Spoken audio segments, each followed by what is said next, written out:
উপরাষ্ট্রপতির পদ থেকে জগদীপ ধনখড় হঠাৎ ইস্তফা কেন দিলেন? রাজনীতিতে তোলপাড় পড়ে গিয়েছে। স্বাস্থ্যের কারণ দেখিয়ে রাষ্ট্রপতির কাছে উপরাষ্ট্রপতির পদত্যাগ। 3 বছরের মধ্যেই আচমকা ধনখড়ের ইস্তফা। জগদীপ ধনখড় 3 বছরের মধ্যেই হঠাৎ ইস্তফা কেন দিলেন? জোর করে ইমপিচমেন্টের ভয় দেখিয়ে ওকে পদত্যাগ করানো হয়েছে। এর পেছনে আছেন প্রধানমন্ত্রী, অভিযোগ তৃণমূল সাংসদ কল্যাণ বন্দ্যোপাধ্যায়।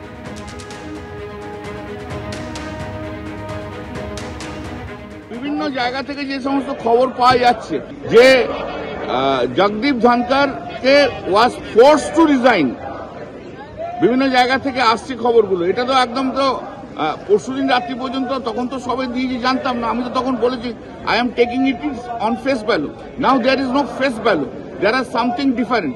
ইভেন নরেন্দ্র মোদী ফোর্স করেছে ওকে রিজাইন করার জন্য, এমনকি থ্রেটও দেওয়া হয়েছে যদি রিজাইন না করে রাত্রি 9টার মধ্যে সেদিন, তাহলে ওনার কাছে ইমপিচমেন্ট নোটিশ দেওয়া হবে। 50 জন বিজেপি রাজ্যসভার সদস্য কি করে সই করলো রাজনাথ সিং এর ঘরে গিয়ে? কেন হলো হঠাৎ? আসলে নরেন্দ্র মোদী চায় না কোনো মানুষ সংবিধান পোস্টে বসে সাংবিধানিক দায়িত্ব পালন করুক, নিজের মতো করে ইন্ডিপেন্ডেন্টলি দায়িত্ব পালন করুক। উনি চান যে যারা সাংবিধানিক পোস্টে রয়েছেন তারা যে কোনো ভাবে হোক ওনার কথা শুনে চলতে হবে, সংবিধান মানার দরকার নেই। শুনছি তাই যে রাজনাথ সিংকে সাইডলাইন করে রাজনাথ সিংকে ভাইস প্রেসিডেন্ট করবে, কারণ উনি তো সামনে পিছনে কাউকে রাখতে চান না, যাতে কোনো শক্তিশালী লোক যেন ওনার সামনে পিছনে না থাকে, তাকে চাট করে সরিয়ে দেবে। অর্থাৎ বুঝতেই পারছেন কল্যাণ বন্দ্যোপাধ্যায়ের ইঙ্গিত একেবারে স্পষ্ট। এবং জগদীপ ধনখড় কেন ইস্তফা দিলেন? তিনি কি চাপে পড়ে উপরাষ্ট্রপতির পদ থেকে ইস্তফা দিলেন? প্রশ্ন তুলেছেন সাংসদ কল্যাণ বন্দ্যোপাধ্যায়। স্বাস্থ্যের কারণ দেখিয়ে তিনি রাষ্ট্রপতির কাছে উপরাষ্ট্রপতি জগদীপ ধনখড় তিনি পদত্যাগ করেছেন এবং 3 বছরের মধ্যেই হঠাৎ এই জগদীপ ধনখড়ের ইস্তফার কারণ কি তা নিয়ে প্রশ্ন উঠেছে গোটা দেশের রাজনীতিতে। বিরোধীরা প্রশ্ন তুলছেন, যেখানে সাংসদ কল্যাণ বন্দ্যোপাধ্যায়, তৃণমূল সাংসদ কল্যাণ বন্দ্যোপাধ্যায় বলছেন যে জোর করে ইমপিচমেন্টের ভয় দেখিয়ে ওকে পদত্যাগ করানো হয়েছে। ঠিক কি বলেছেন শ্রমিক ভট্টাচার্য, রাজ্যসভার বিজেপি সাংসদ? কল্যাণ বন্দ্যোপাধ্যায় গতকাল তো অন্য কথা বলেছিলেন। তিনি বলেছিলেন শারীরিক কারণে জগদীপ ধনখড় পদত্যাগ করেছেন, তারপরে হয়তো ওনাকে বকে দেওয়া হয়েছে। মুখ্যমন্ত্রী ধমক খেয়ে আজকে অবস্থান বদল করে নিয়েছেন। জগদীপ ধনখড়ের সঙ্গে তৃণমূলের কি সম্পর্ক প্রত্যেকের জানা। জগদীপ ধনখড় যখন রাজ্যপাল ছিলেন তখন কি করেছিলেন সেটাও মানুষ জানেন।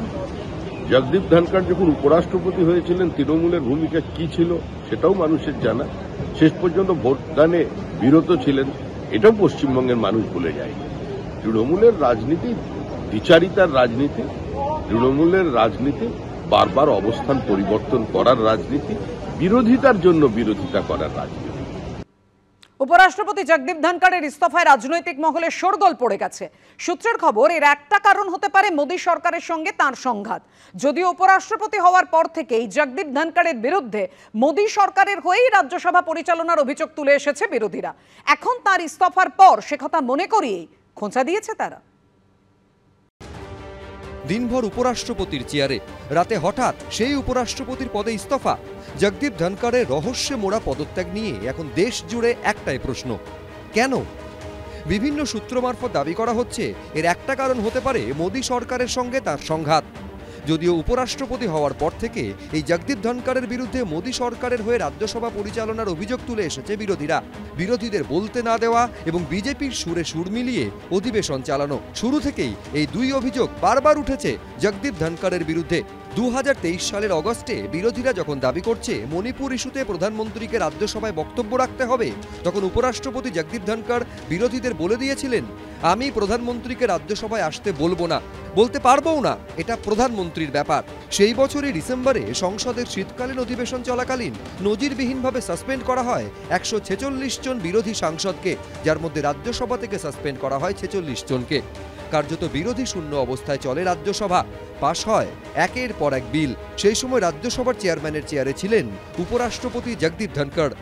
जो आपका पद है, जो संविधान के प्रति आपकी निष्ठा है, उससे काम करना चाहिए, ईमानदारी से काम करना चाहिए, अपने कर्तव्य में निष्ठा से काम करना चाहिए और संविधान को सर्वोपरि रख के काम करना चाहिए। दूसरे को खुश करने का नतीजा क्या होता है ये देखने को सबको मिल रहा है। जिस तरह से संविधान की अवमानना की गई थी, जिस तरह से संविधान की अवहेलना की जाती थी, विपक्ष को कोसा जाता था, वो आपको दिख रहा है जिसका नतीजा सामने। 2024 সালের জুলাই মাসে রাজ্যসভায় বসে সমাজবাদী পার্টির সাংসদের প্রশ্নের উত্তরে সরাসরি আরএসএস এর প্রশংসা করেন জগদীপ ধনখড়। ভারতীয় সংসদের ইতিহাসে তিনিই একমাত্র উপরাষ্ট্রপতি যাকে সরাতে 2024 সালের ডিসেম্বরে বিরোধীরা অনাস্থা প্রস্তাব এনেছিল। সেই প্রস্তাব পরে খারিজ হয়ে যায়, তবে তারপরেও ধনখড় বদলাননি। নানা ইস্যুতে মোদী সরকারের সঙ্গে বিচার বিভাগের সংঘাতের আবহে সুপ্রিম কোর্টকেও নিশানা করতে ছাড়েননি তিনি। কার্যত গোটা দেশকে চমকে দিয়ে সাংবিধানিক পদে বসে থেকে জগদীপ ধনখড় বলেছিলেন, এখন যে পরিস্থিতি তাতে বিচারপতিরাই আইন তৈরি করছেন, তারাই নির্দেশ কার্যকর করছেন, এই বিচারপতিরাই সুপার পার্লামেন্ট হিসেবে কাজ করছেন।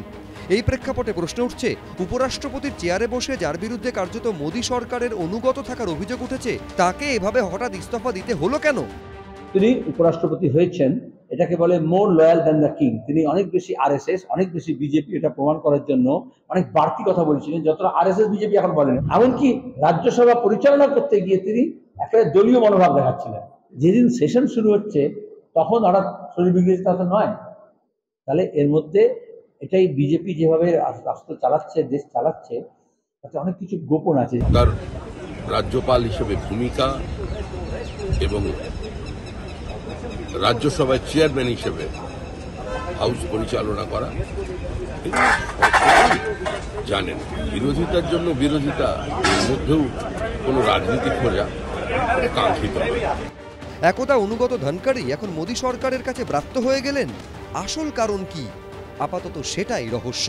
বিজেন্দ্র সিংহ, অভিজিৎ চৌধুরী, এবিপি আনন্দ।